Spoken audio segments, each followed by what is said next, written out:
Length का तो नहीं होगा, मुझे लगता है लेंथ का तो आप यू आर राइट, ऐसा कुछ इशू नहीं होना चाहिए। अभी जवाब आ जाएंगे ट्विटर पे। हाँ भाई, जिनको पता है फटाफट जवाब दो। हम अभी हम आंसर भी यही सुना देंगे। चलिए अब टीम की शुरुआत कर रहा हूं, और आज एक खबरें तो एकदम टाइट है। खबरों के रिलेटेड टीम बनाना तो नेक्स्ट टू इम्पॉसिबल हो गया था आज ही। तो डिराइव्ड ऑप्शंस लेके चल रहा हूं, और वो ऑप्शंस ऐसे भी नहीं है कि बहुत स्ट्रेंथ वाली पॉकेट है। कल मैंने बीपीसीएल ग्रीन बोला था, बीपीसीएल 2% गिरा हुआ मिला था शाम को, तो ये ध्यान रखिएगा आप। ऐसा कुछ दमखम नहीं है इन खबरों में भी, लेकिन क्या है, कुछ ना कुछ डिराइव करके चलना था मुझे। मैं ओएमसीज को ग्रीन लेके चल रहा हूं। बीपीसीएल, एचपीसीएल, आईओसी, तीनों के तीनों आज ट्रेडिंग सेशन में ग्रीन। आई एम होपिंग कि अगेंस्ट द हेडविंड्स अब थोड़ा सा रिकवरी के मोड में आए। कल बहुत तगड़ा प्रेशर बना हुआ था, ऐसा भी नहीं कि कोई साइंस, कोई टेक्निकल देखना चाहेगा तो साइंस में तो वैसे ही, चार्ट में तो कोई वैसी स्ट्रेंथ निकल, तो बहुत वीकनेस थी तीनों ओएमसीज में।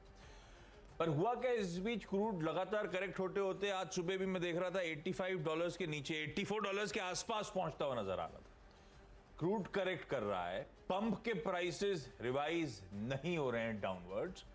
और कल एक हमारे नेटवर्क की एक्सक्लूसिव फाइनेंस मिनिस्टर की साहिबा के साथ, निर्मला सीतारमण जी के साथ एक चैट थी।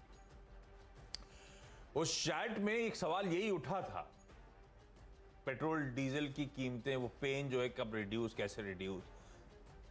तो एफएम साहिबा ने क्लियर कट जवाब ये दिया कि अभी तो हम बातचीत करेंगे ओएमसीज के साथ।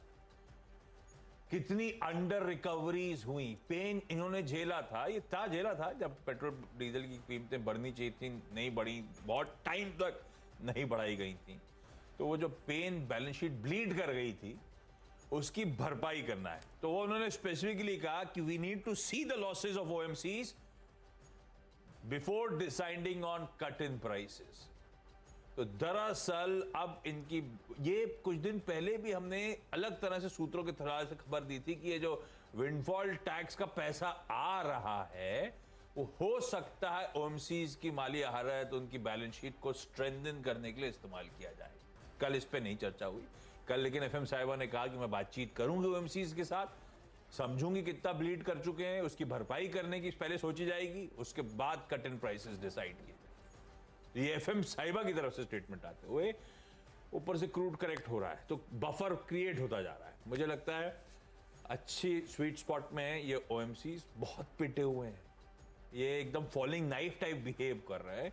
कई सारे फंडामेंटल एक्सपर्ट्स मान रहे थे कि एक्यूमुलेशन के जोन, ऐसे कहीं ऊपर एक्यूमुलेशन के जोन माने जा रहे थे, क्योंकि इनकी डिविडेंड यील्ड बहुत सॉलिड है।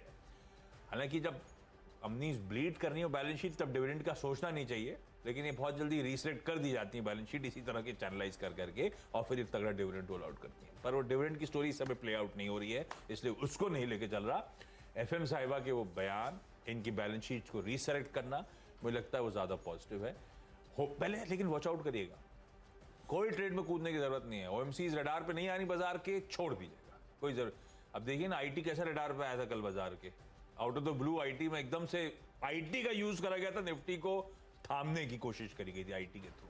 पर इसलिए बाजार का बिहेवियर गॉच करना मुश्किल होता है अनटिल स्क्रीन खुले, ट्रेड शुरू हो। तो आप वॉच आउट करिएगा, मैं इन ग्रीन लेके चल रहा हूँ। बहुत ही अच्छे लेवल्स में है सारे स्टॉक्स। हाँ, मतलब 66 पर रुपीज वो में आईओसी रुक नहीं रहा मामला, और